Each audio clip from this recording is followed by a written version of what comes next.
Hai semuanya, apa kabar kalian semua? Kenalin aku Diva dari Teknik Bioenergi dan Kemurgi 21 sebagai moderator dalam Kemurgi Podcast episode 2 kali ini di Sahitya Ag in Green Economy, Catalyzing Green Economy.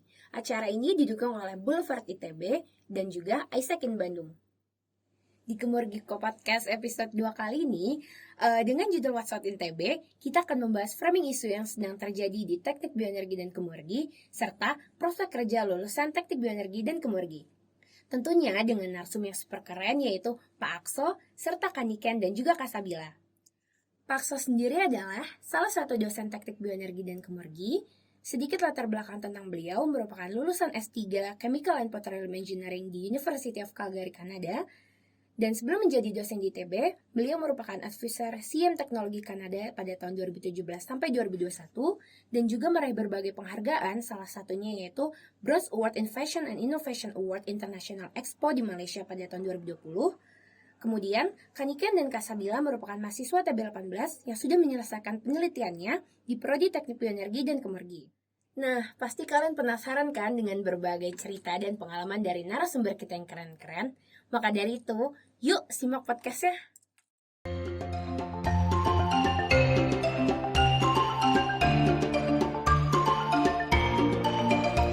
Halo semuanya, selamat datang di Kemurgi Podcast episode 2 dalam SAGE, Sahitya Ag in Green Economy kali ini. Bersama moderator aku sendiri, Diva dari Teknik Bioenergi dan Kemurgi 21. Nah, hari ini kita akan membahas topik yang cukup hangat atau framing isu yang sedang terjadi di bioenergi dan kemurgi dengan judul podcast What's Hot in TB. Nah, gak lupa aku kenalin kembali, ini adalah salah satu narasumber kita yang cukup keren yaitu Bapak Akso, selaku dosen Teknik Bioenergi dan Kemurgi sendiri. Selamat datang Pak Akso. Terima kasih Pak untuk waktunya karena sudah menyempatkan mau hadir di podcast kita kali ini. Nah, terkait dengan Pak Akso, kan seperti yang kita ketahui, karir dan penghargaan Pak Akso di bidang teknik kimia dan teknik bioenergi dan kemurgi ini sudah cukup mumpuni ya Pak. Bapak sudah cukup berpengalaman dengan berbagai research dan penelitian yang Bapak jalankan.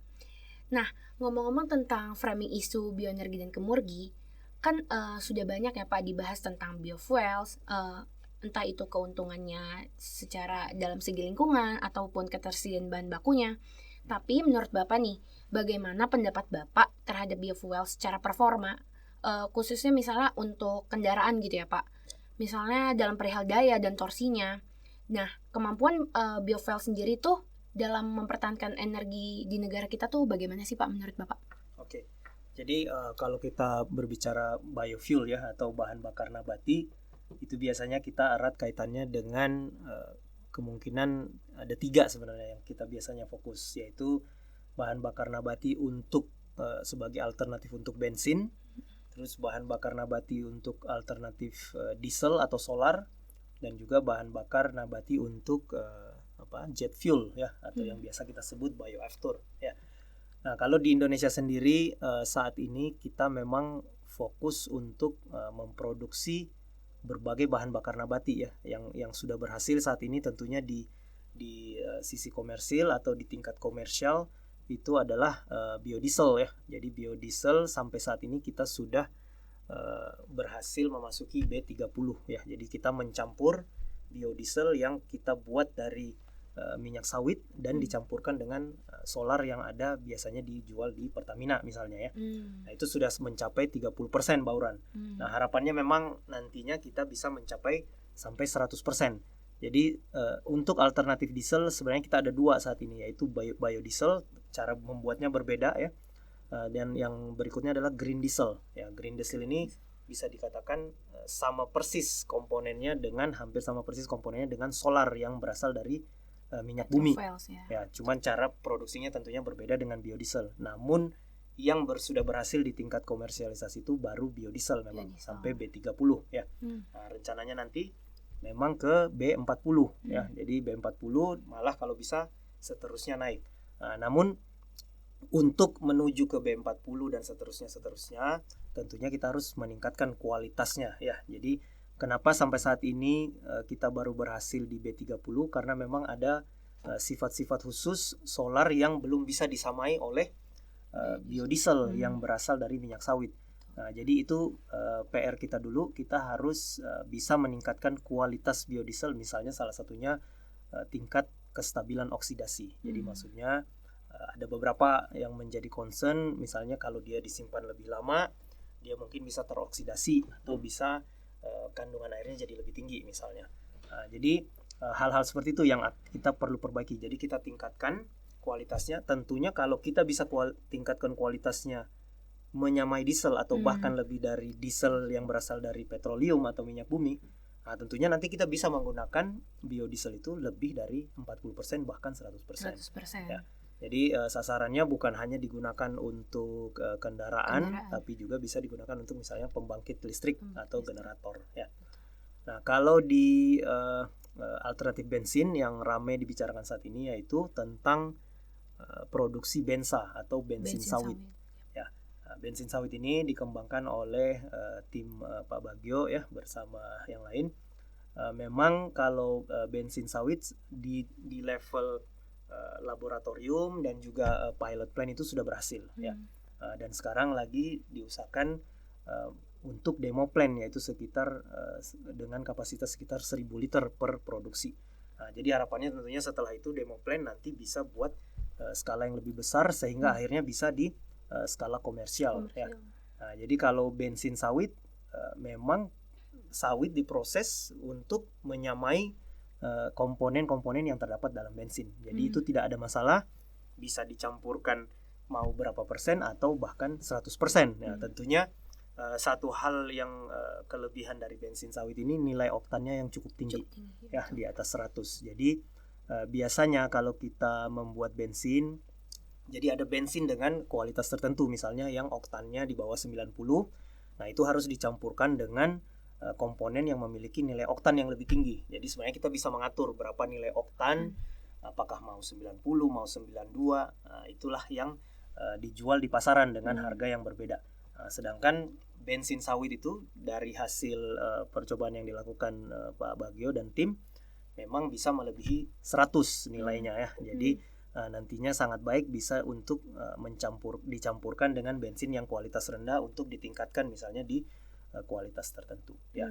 Jadi itu harapannya saya rasa tidak ada masalahnya. Sekarang adalah masalah scale up dari skala yang tadi 1.000 liter per batch bisa ditingkatkan continuous dan akhirnya bisa menyamai misalnya tingkat produksi yang diperlukan di kilang-kilang minyak yang sudah ada. Nah, kalau biojet fuel saya rasa juga kalian sudah pernah mendengar beritanya ya, sudah diuji coba, diuji terbang ya. Jadi saat ini biojet fuel atau bioaftur yang sudah dibuat atau diproduksi itu sudah bisa dicampurkan sekitar 2,4% ya, karena tentunya jumlahnya banyak ya kalau untuk bioaftur. Jadi memang untuk saat ini baru sekitar 2,4, tapi tentunya kedepannya kalau 2,4 sudah bisa, ini tentunya kedepannya akan mudah untuk meningkatkan persentase di bioaftur yang untuk dicampurkan dengan kerosin ya, yang biasa menjadi jet fuel. Nah, potensi tentunya kita besar sekali ya. Jadi kalau dari sisi bahan baku sudah bisa dibilang tidak ada yang bisa mengalahkan jumlah bahan baku yang dihasilkan yang ada di Indonesia ya. Jadi memang saat ini fokusnya adalah membuat dari sawit. Nah, sawit sendiri kita punya produksi itu sekitar 50 juta ton per tahun. Ya. Nah, sedangkan yang diperlukan untuk biodiesel itu masih di bawah belasan ya, jadi sekitar belasan juta ton.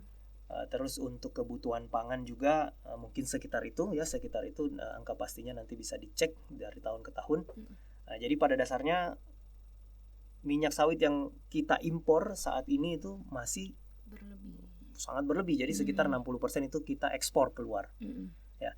Jadi tentunya kalaupun kita ingin menggunakan di dalam negeri tidak ada masalah ya. Jadi keuntungannya kalau kita punya teknologi untuk mengkonversi minyak sawit menjadi berbagai produk, kita bisa mempertahankan nilai jualnya ya. Jadi kenapa selama ini ada fluktuasi harga dan macam-macam itu biasanya kan mudah, itu tergantung supply and demand ya. Jadi kalau demand-nya tinggi, supply-nya rendah, pasti harganya jadi naik. Kalau demand-nya rendah ya, tapi supply-nya tinggi, misalnya yang terjadi beberapa tahun lalu karena isu dari negara Eropa yang mencoba memblokir minyak sawit, ya akhirnya harganya jatuh. Nah, tapi kalau kita punya teknologi untuk mengkonversi minyak sawit, begitu misalnya harganya coba dijatuhkan atau jatuh secara alami misalnya di pasar dunia, ya kalau kita bisa alihkan dengan untuk membuat misalnya bahan bakar misalnya, kita meningkatkan produksi bahan bakar, ya jadi nilainya tidak akan begitu jatuh gitu ya. Jadi nilainya akan bertahan karena kita bisa konversi menjadi produk yang nilainya tinggi sebenarnya ya, dengan nilai jual yang lebih tinggi gitu ya Pak ya. Betul. Jadi dari bahan baku tidak ada masalah, kita bisa dibilang yang terbaik di dunia ya, yang jumlah bahan baku yang banyak. Terus dari sisi labor misalnya, labor kita masih cukup murah dibandingkan dengan negara-negara lain. Terus dari sisi regulasi, nah ini yang mungkin masih perlu terus diperbaiki. Walaupun saat ini memang harus diakui sudah banyak perbaikan ke arah situ menggunakan bahan bakar yang sifatnya renewable ya. Tapi kita ingin push lagi lebih jauh, bagaimana caranya regulasi ini bisa istilahnya baik untuk masyarakat, baik untuk pelaku industri dan juga untuk negara gitu ya.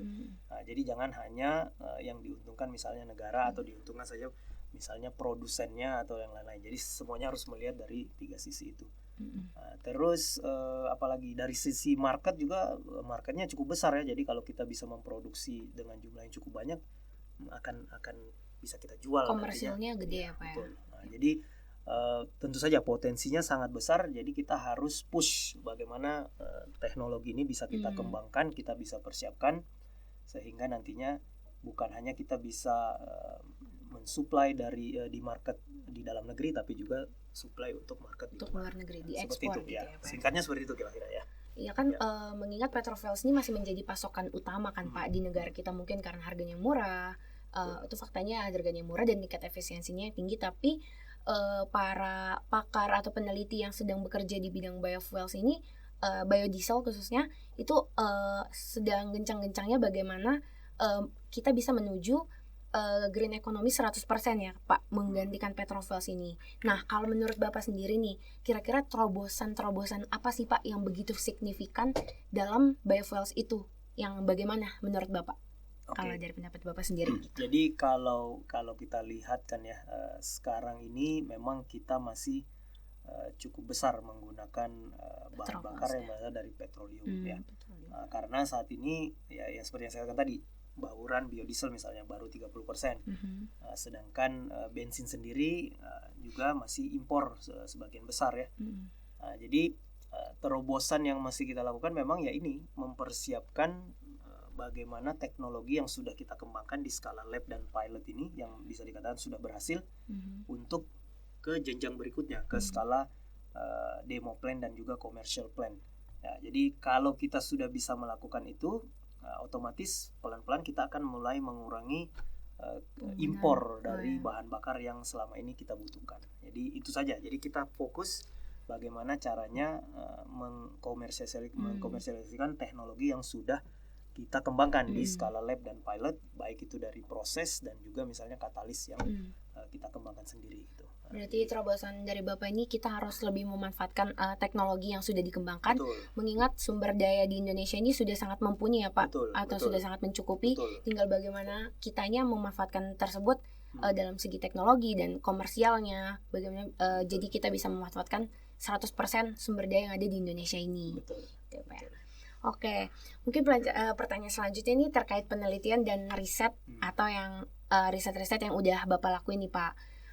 Kan seperti yang kita tahu, Bapak sudah melakukan penelitian terkait konversi sampah biomasa dan perkotaan untuk produksi energi. Mungkin bagi beberapa orang tuh masih awam ya Pak, konversi sampah biomasa itu bagaimana.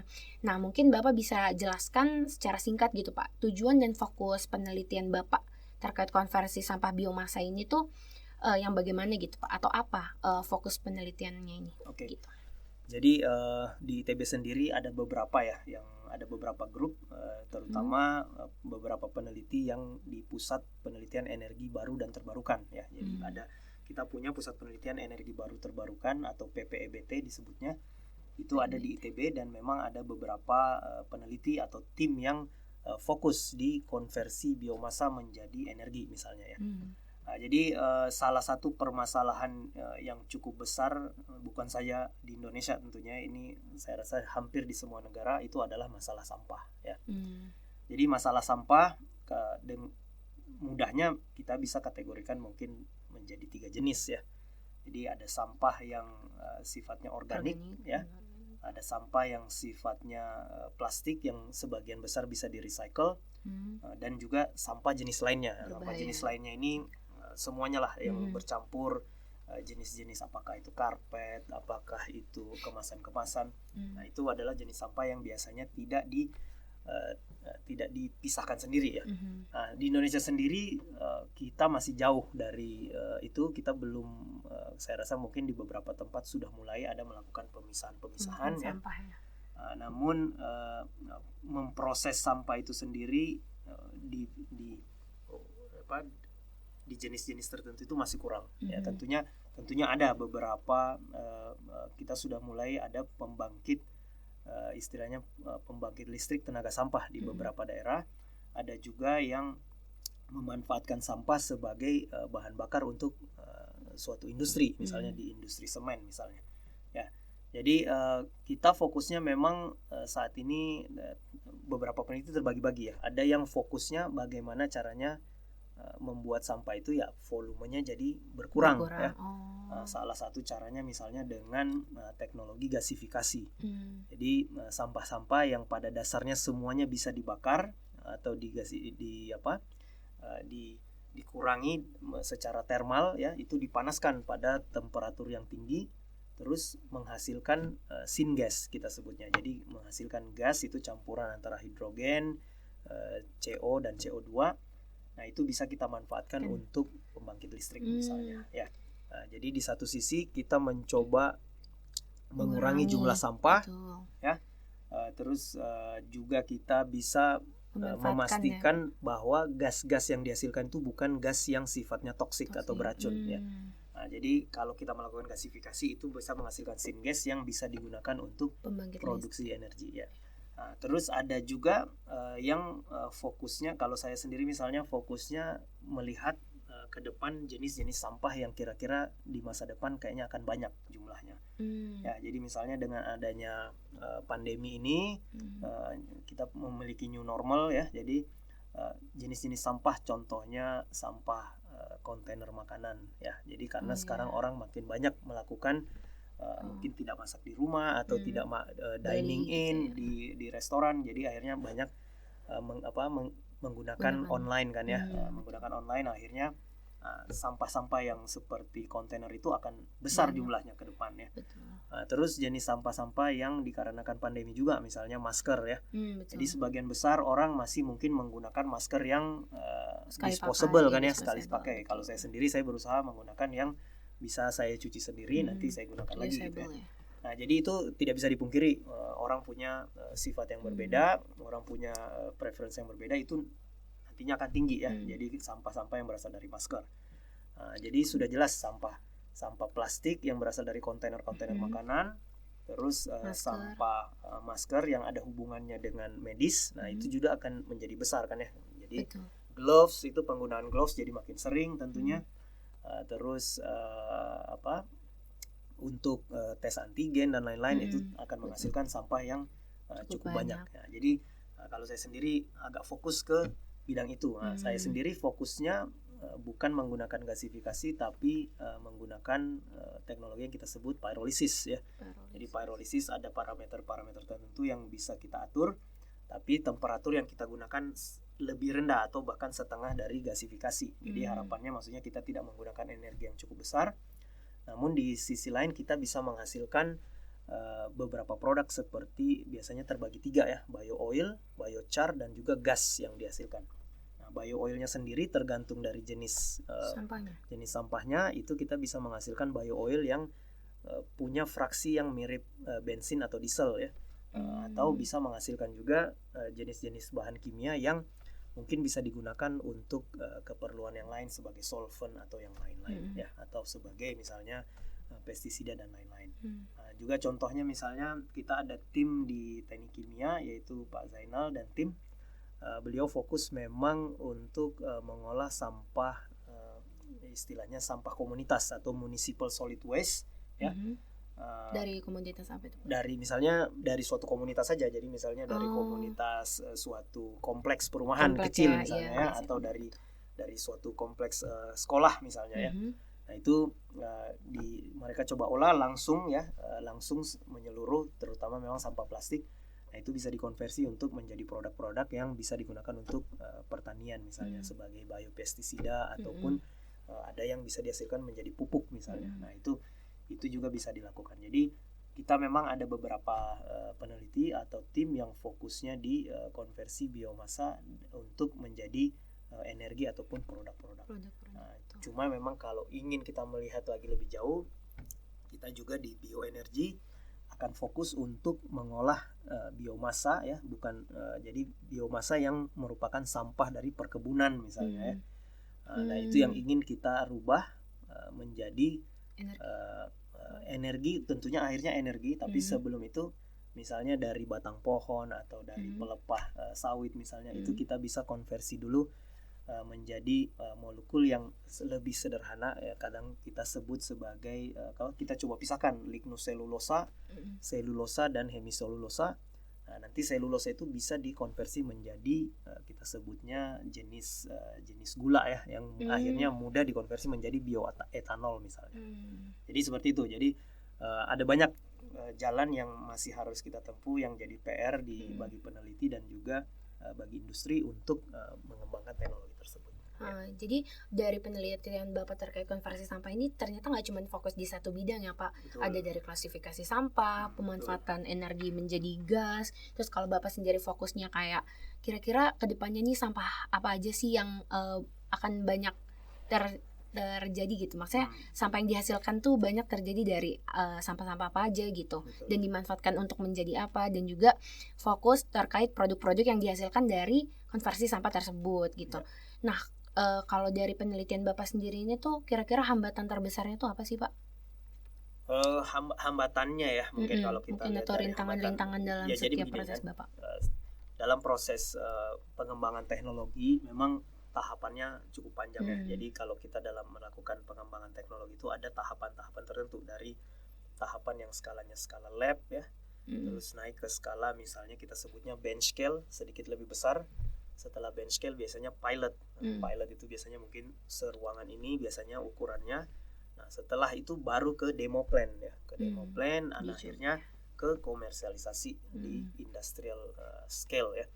Nah, setiap tahapan-tahapan tersebut tentunya ya punya rintangan sendiri-sendiri ya. Di tahap penelitian ya secara fundamental ya kita harus mencoba berbagai macam, apakah berbagai proses, temperatur, tekanan dan lain-lain untuk mencari kondisi yang terbaik di skala lab.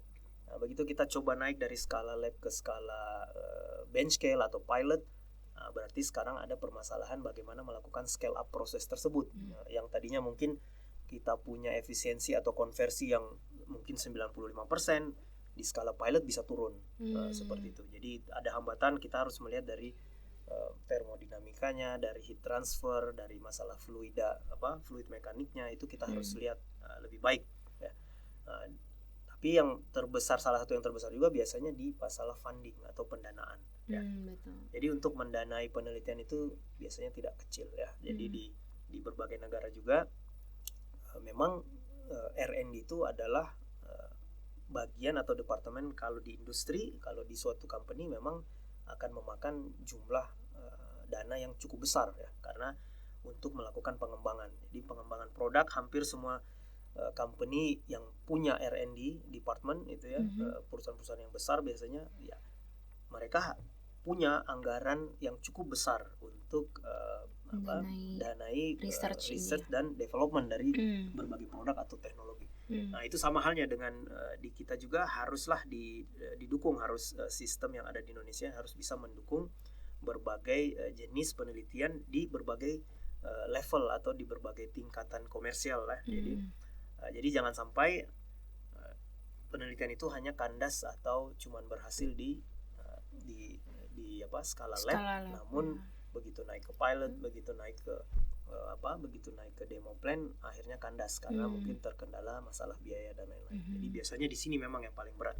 Nah, di sini memang dibutuhkan turut campur pemerintah, turut campur industri, baik itu dalam pendanaan ataupun membuat suatu regulasi dan berbagai hal untuk mendukung penelitian. Jadi itu mungkin tantangan dan hambatan yang paling besar. Mungkin di sisi lain juga, mungkin ini juga yang mungkin menjadi kritik bagi kita semua, bahwa penelitian-penelitian di Indonesia ini masih biasanya sifatnya sendiri-sendiri per grup atau disiplinnya hanya satu ya. Jadi masih belum banyak. Jadi biasanya kalau kita lihat penelitian-penelitian yang berhasil sampai skala komersil itu biasanya pasti tidak melibatkan hanya dari satu disiplin. Ya, dia pasti diperlukan kolaborasi antar disiplin, kolaborasi antar institusi, kolaborasi antara pemerintah, industri dan juga peneliti itu sangat dibutuhkan. Jadi itu yang perlu kita galakkan, bagaimana cara menggalakkan penelitian yang sifatnya multidisiplin, multi institusi, sehingga nantinya jalannya jadi lebih cepat, lebih maksimal juga ya Pak ya. Betul. Berarti hambatannya tuh di setiap scale itu pasti ada hambatannya. Betul. Dan juga terkait investor atau pendanaan dalam proses research and development, dan juga harapannya tuh ada multidisiplin itu ya Pak, sebuah tim yang dibentuk agar lebih prosesnya lebih cepat dan lebih matang mungkin nantinya. Kayak gitu ya Pak ya. Betul. Nah, dan juga kan saat ini Bapak sedang terlibat dalam proses pengembangan bahan bakar biodiesel yang berkualitas tinggi nih. Tapi kan saat ini tuh sudah ada kayak Bensa yang tadi Bapak sebutin, ada B30 dan yang lain-lain. Nah, lalu yang ingin Bapak capai dalam penelitian biodiesel yang bagaimana sih Pak fokus proses yang dikerjakan untuk pembuatan biodiesel berkualitas tinggi ini? Maksudnya itu berkualitas tinggi di sini tuh yang bagaimana Pak? Oke, jadi tim kami bersama sebenarnya dipimpin oleh Pak Antoni Sindarto ya, menjadi ketua prodi kita. Jadi kita memang sekarang itu salah satu fokusnya adalah bagaimana kita mau meningkatkan kualitas biodiesel, sehingga nantinya kita bisa terus meningkatkan campuran biodiesel bukan hanya B30, nanti ke B40, mungkin ke B50 dan seterusnya. Ya. Jadi yang coba kita lakukan adalah bagaimana cara memperbaiki kualitas biodiesel itu dengan merubah struktur atau ikatan tertentu yang berada di dalam komponen biodiesel.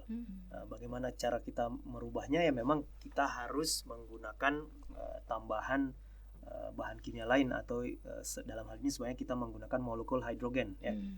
Cuman menggunakan molekul hidrogen jika kita harus mengambilnya dari tempat lain atau dari yang fresh itu tentunya mahal ya. Jadi yang coba kita lakukan di sini adalah mencoba mengambil hidrogen yang berasal dari produk samping biodiesel yaitu gliserol. Nah, jadi gliserol sampai saat ini tentunya jumlahnya cukup banyak di pasaran, harganya agak turun karena memang produksi biodiesel yang kian hari kian meningkat, tentunya akhirnya bisa membanjiri pasar di sisi produk samping yaitu gliserol. Nah, jadi yang kita coba lakukan adalah bagaimana mencoba menggunakan dari gliserol ini sebagai sumber hidrogen yang kita butuhkan nantinya untuk merubah ikatan tertentu di komponen biodiesel sehingga akhirnya memiliki tingkat kestabilan oksidasi yang lebih besar. Nah, di satu sisi begitu kita mengambil hidrogen dari gliserol, sama saja berarti kita mencoba mengkonversi gliserol ini menjadi senyawa lain. Nah, yang coba kita lakukan adalah di saat yang bersamaan juga mencoba mengkonversi gliserol ini menjadi senyawa yang kita sebut DHA yang biasa digunakan untuk salah satu bahan kosmetik. Nah, jadi tentunya nilai jualnya juga lebih besar sehingga pada akhirnya nanti produsen biodiesel bisa meningkatkan keekonomisan mereka gitu. Jadi bukan hanya fokus hanya membuat biodiesel, tapi gliserolnya akhirnya nanti punya harga yang sedikit lebih tinggi, atau kalau dikonversi menjadi produk lain ya seperti DHA tadi, tentunya harganya bisa jauh lebih baik daripada gliserol yang saat ini memang membanjiri pasar. Jadi seperti itu mungkin. Ya. Berarti dalam proses pengembangan bahan bakar biodiesel berkualitas tinggi ini, gimana caranya membuat biodiesel dengan kualitas yang lebih tinggi tapi dengan menggunakan bahan baku yang harganya lebih efisien gitu ya Pak? Betul. Dari pemanfaatan gliserol tadi contohnya kayak gitu. Ya, jadi jangan sampai kita menggunakan hidrogen langsung ya. Jadi memang ada peneliti di Jepang misalnya bekerja sama dengan Thailand. Mereka mencoba juga melakukan hal yang serupa, mereka berhasil, tapi masih menggunakan hidrogen yang dari yang berasal dari hidrogen murni biasanya ya. Jadi kalau seperti itu biasanya nilainya atau harga biodieselnya jadi lebih mahal. Ya, Nah, kita tidak ingin itu. Jadi kita ingin menggunakan hidrogen yang bisa kita ambil dari produk samping biodiesel ya, yang harganya saat ini masih murah. Nah, dan di sisi lain akhirnya dengan mengambil hidrogen itu kita bisa mengkonversi gliserol itu menjadi suatu produk yang bernilai tinggi. Ya. Nanti jadi hitungan ekonomisnya akan lebih baik. Jadi jangan kita harus selalu melihat hitungan ekonomisnya, sehingga produk biodiesel yang kita produksi punya kualitas yang lebih tinggi, tapi dengan proses yang bisa dikatakan nilainya lebih murah dari saat ini. Ya, seperti itu. Ya. Berarti dari apa yang tadi udah Bapak sampaikan, kita sebagai mahasiswa teknik bioenergi dan kemurgi ini, kita nggak cuma fokus terhadap produk apa yang akan kita buat nanti, tapi kita memikirkan dalam segi efisiensi, pemanfaatan sumber dayanya, kayak gitu-gitu. Dan kalau mungkin untuk closing statementnya, harapan Bapak untuk mahasiswa yang nantinya atau sekarang sedang belajar nih di prodi teknik bioenergi dan kemurgi itu apa, Pak? Oke. Jadi harapan saya ya, maksudnya ke depan mau nggak mau ya, transisi ke bio-based ekonomi, penggunaan renewable energy itu memang tidak bisa dielakkan ya. Jadi itu harus kita lakukan. Jadi kita harus mengupayakan semaksimal mungkin mengembangkan teknologi yang sifatnya bio-based ya. Kita buat dari bahan-bahan yang memang sudah tersedia di alam, terutama yang ada di Indonesia, untuk menghasilkan produk yang juga ramah lingkungan ya. Setelah kita produksi produknya, misalnya setelah dipakai dia mungkin terdegradasi secara alami dan cepat misalnya, dan juga teknologi yang kita kembangkan sebisa mungkin misalnya tidak menghasilkan sampah lagi gitu ya, tidak menghasilkan produk samping yang akhirnya menjadi limbah misalnya. Ya, jadi selalu kita harus pikirkan bagaimana caranya membuat suatu produknya ramah lingkungan, prosesnya juga ramah lingkungan, sebisa mungkin tidak ada limbah, namun harganya masih tetap ekonomis ya. Betul. Jadi selalu kita harus push ke arah situ. Jadi memang kita harus transisi ke bio-based ekonomi ya.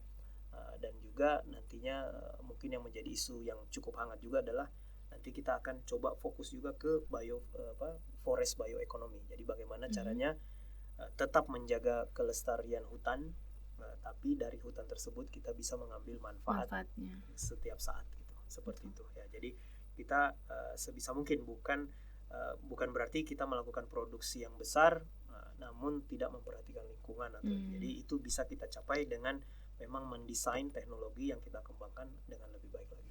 Ya, itu aja mungkin dari saya. Ya, terima kasih banyak Pak So untuk kesempatannya kali ini. Kita bisa tanya-tanya ke Bapak tentang konversi sampah, tentang penelitian Bapak, dan bagaimana sih harapan Bapak ke depannya buat mahasiswa-mahasiswa teknik bioenergi, dan juga pemanfaatan sumber daya di Indonesia itu sendiri dan hal lainnya. Nah, mungkin akhir kata gitu aja guys untuk di Kemurgi Podcast episode 2 kali ini bersama Pak Akso, yaitu tentang framing isu bioenergi dan kemurgi.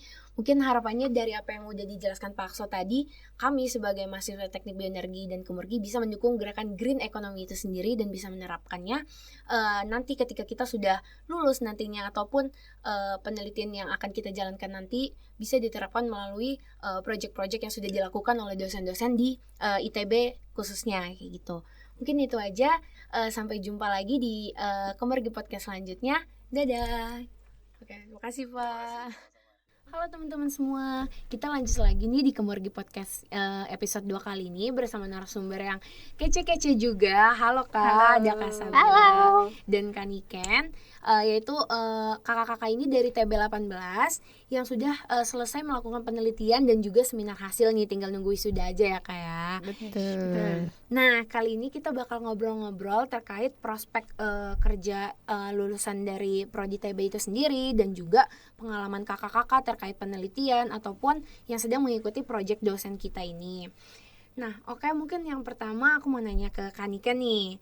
Kan yang kita tahu kakak sedang berpartisipasi dalam proyek dosen, yaitu bensin sawit ya Kak. Nah, bisa diceritakan nggak secara singkat tentang apa yang dilakukan dalam proyek dosen tersebut? Oke, jadi sebenarnya proyek bensin sawit ini sebenarnya bukan mulai dari awal ya aku ikutnya. Sebenarnya sekarang tuh udah dalam tahap pilot plan. Jadi yang aku lakuin di proyek bensin sawit sih sebenarnya kayak lebih ke kayak bukan analis sih Bu, lebih kayak proses engineer lah ibaratnya, tapi versi di pilot plant gitu. Jadi aku ngelihat proses ngerubah dari minyak sawit diubah jadi bensin gitu. Kurang lebih gitu sih. Tadi sih kan aku dengar juga dari Pak Akso terkait Bensa itu. Jadi kan emang ada scale up dari mulai dari lab, pilot plant gitu-gitu. Nah, aku mau nanya spesifikasinya, mungkin kayak hambatan menurut kakak sendiri terkait project Bensa ini apa sih kak hambatannya? Mungkin karena sebenarnya Bensa kan proyeknya TRK ya, punya teknik kimia. Sebenarnya mereka juga udah ada skala gedenya yang di Gede Bage sama yang di Kudus. Tapi karena yang di Gede Bage sama di Kudus tuh reaktornya masih harus diperbaikin lah bahasa gampangnya. Jadi sekarang balik lagi ke skala pilot. Jadi paling produksinya nggak bisa segede yang pernah dilakuin sama mereka di Kudus sama di Gede Bage sih. Jadi hasil Bensa yang didapetin sehari itu masih lebih dikit daripada yang di Gede Bage sama yang di Kudus gitu sih paling. Oh, berarti trouble-nya tuh sekarang terkait hasil dari Bensanya ya? Maksudnya tuh kayak kuantitas yang bisa dihasilkan. Yang per hari lebih sedikit dibanding skalanya lebih kecil. betul. Begitu. Oke. Nah, mungkin untuk Kak Sabila sendiri, kan kakak udah seminar hasil dan penelitian gitu-gitu. Nah, kesibukan kakak belakangan ini atau kayak kakak mau ada ini nggak, ikut project dosen juga atau gimana? Oke, kebetulan seminar hasilnya baru kemarin Iya. banget. Keren, guys. Alhamdulillah. Jadi aku ada rencana buat join proyek dosen juga, yaitu yang BLV, itu tentang proyek absorpsi 3 MCPD dalam bisa RBDPO. Jadi senyawa 3 MCPD itu punya potensi buat berbahaya lah buat kesehatan. Nah, itu tuh terkandung dalam biasanya minyak goreng dan otomatis bakal dimakan kan, bakal masuk ke tubuh, dan itu diusahakan dikurangi kadarnya dalam proses, karena pas proses deodorisasi pembuatan minyak goreng tuh 3 MCPD semakin terbentuk gitu. Nah, makanya harus dikurangi, dan salah satu cara mitigasinya adalah diabsorpsi sama adsorben. Gitu. Oke. Terus kalau selain, kan kakak-kakak tinggal nunggu wisuda nih, kesibukannya selain mau project dosen atau penelitian lagi gitu, kira-kira apa sih? Oh, paling nyiapin wisuda ya? Iya. Mungkin ini ya nyiapin kebaya.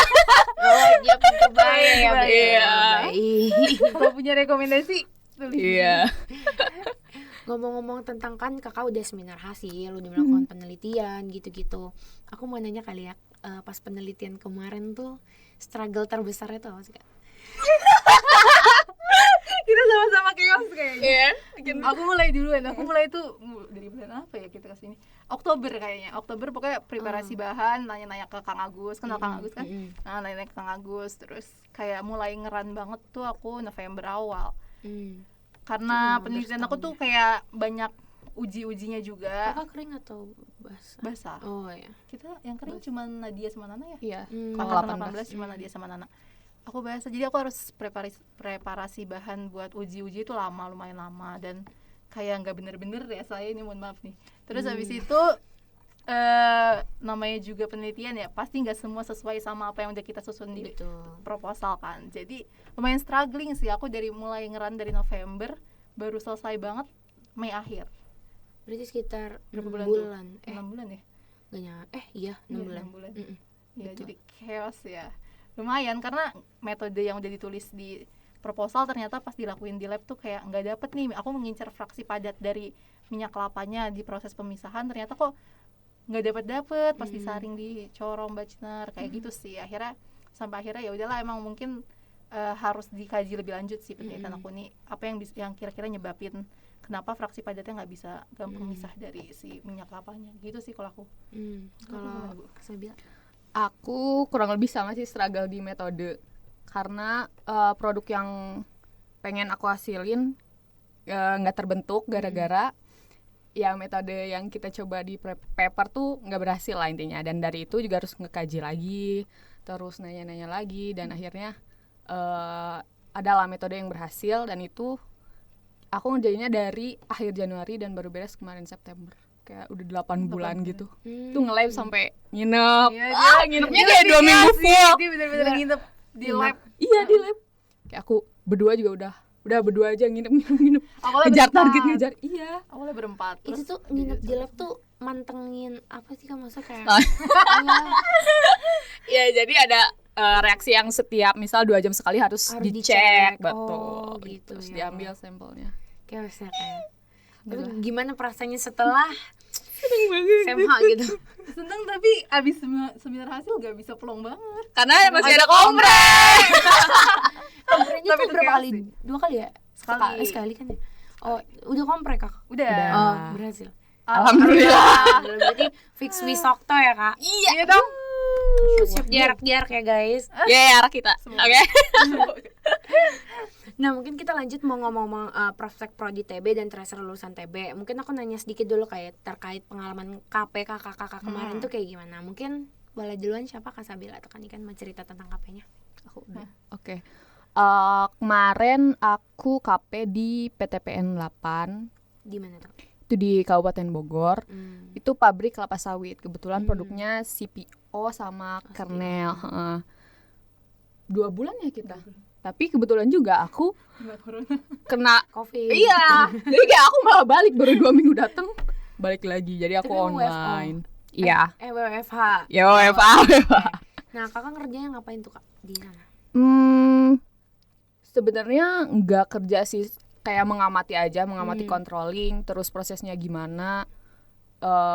Ya sih kurang lebih. Paling kerjanya apa ya, ngolah data doang. Mulai dari Excel ya berarti? Iya, Excel. Berarti kayak berarti di bidang research and development kah atau kayak quality control analisnya kah? Kira-kira spesifikasinya kakak di bidang Lebih ke quality control. quality control ya? Yes. Oke. Kalau kan Ikan sendiri?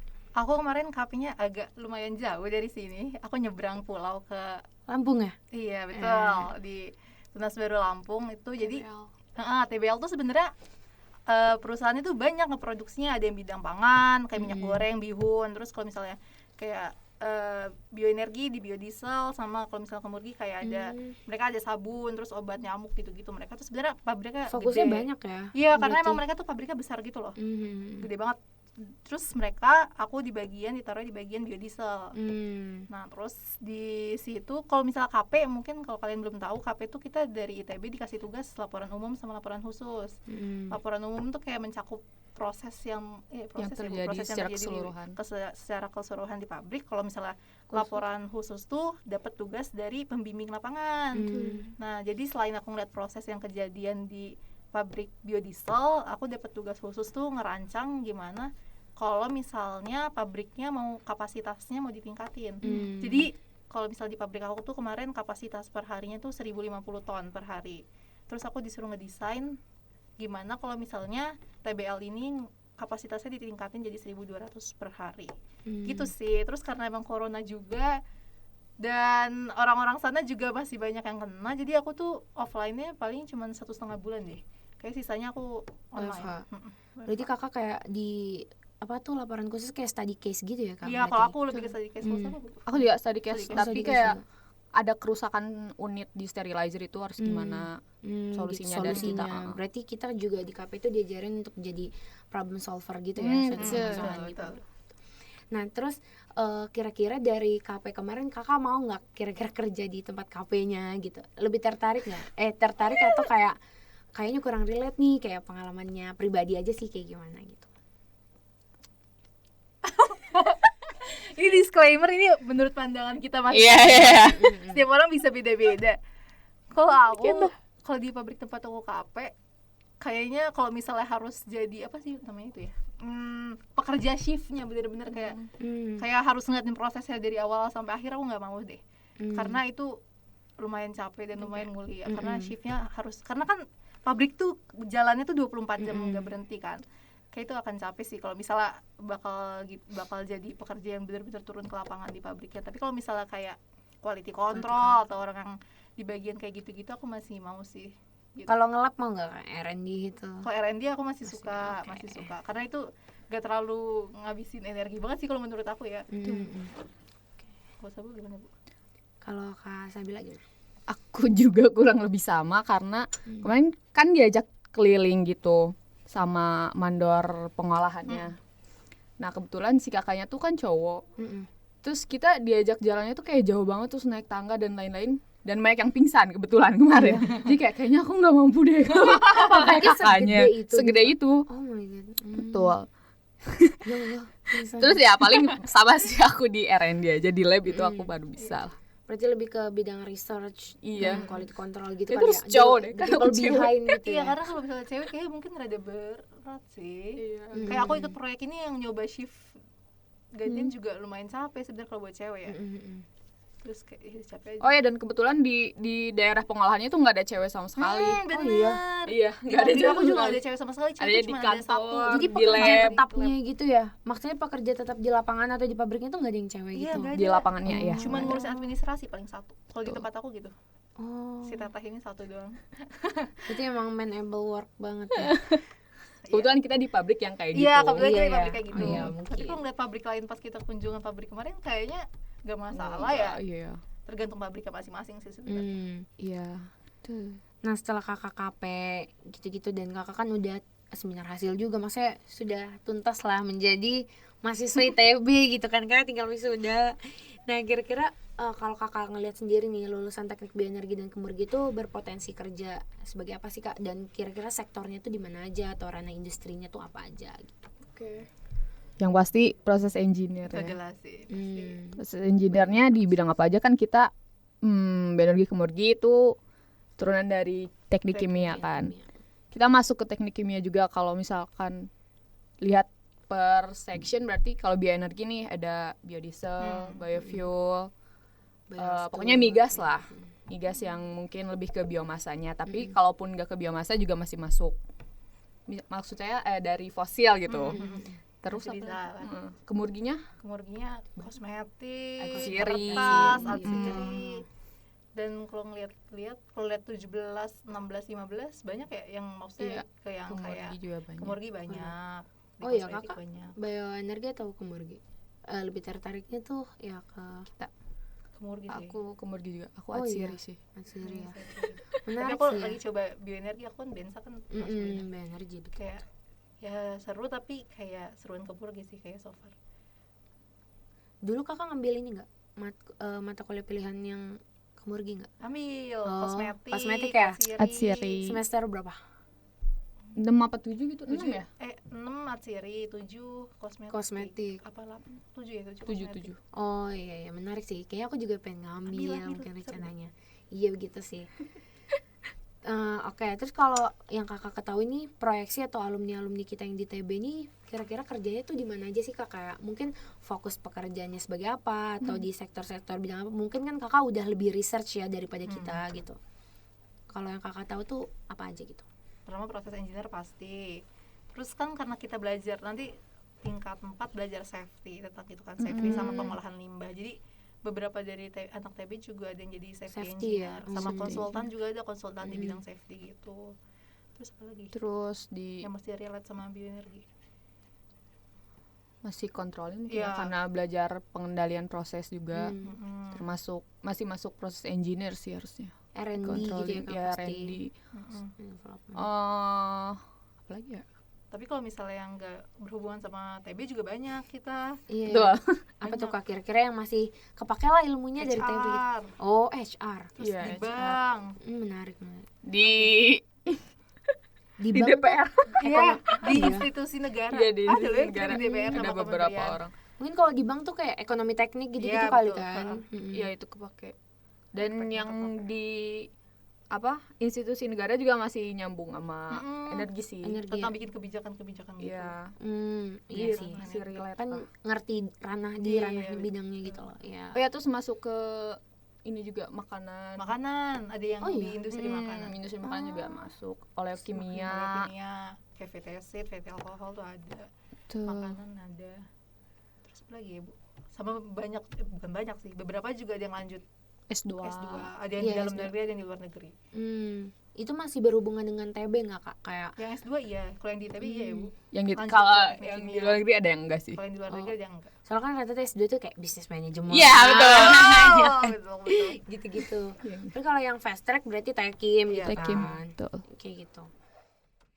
Nah, mungkin itu tadi kalian bisa dengerin nih pengalaman kakak-kakak yaitu Kak Sabila dan Kak Niken terkait prospek kerja lulusan TB, stereotip anak TB, dan juga kayak seputar penelitian untuk seminar hasil dari kakak-kakak ini sendiri dan juga pengalaman KP-nya ya. Jadi kakak-kakak ini sudah ibaratnya sudah kenyang guys menimba ilmu di prodi kita yaitu Teknik Bioenergi dan Kemurgi.